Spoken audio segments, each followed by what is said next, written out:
మీ యొక్క ముఖ్య లక్ష్యం ఏమిటి? నా ముఖ్య లక్ష్యం నేను నేర్చుకున్నది నలుగురికి చేరాలి. ఆధ్యాత్మికంగా అందరూ ఎదగాలి.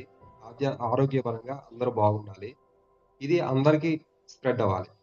వైద్యం, ఆధ్యాత్మికత అనేది కమర్షియల్ గాకూడదు. ఫ్రీగా రావాలి, అందరికి చేరాలి, అందరూ ఎదగాలి. ఓన్లీ ఒక్క ఆధ్యాత్మికత ద్వారానే అంటే పరిపూర్ణమైన ఆరోగ్యం ద్వారా, పరిపూర్ణమైన ఆధ్యాత్మికత ద్వారానే మనిషి ఆరోగ్యాన్ని అనుభవించగలడు. ఈ 2 ఒకదానికొకటి సంబంధం ఉంది. ఆధ్యాత్మికత లేకోకుండా ఆరోగ్యం రాదు. ఆరోగ్యం లేకుండా ఆధ్యాత్మికత రాదు. ఈ 2 కలిసి ఉన్నప్పుడు మాత్రమే ఆరోగ్యం సాధ్యమవుతుంది. మీరు సాధన చేస్తే అంటే మెడిటేషన్ చేయండి, లేదా పూజ చేయండి, ఏదైనా చేయండి.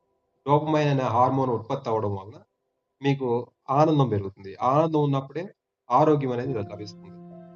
సో, ఈ 2 అలా ప్రతి ఒక్క విషయంలో 2 ఒకదానికొకటి సంబంధం కలిగి ఉంటాయి.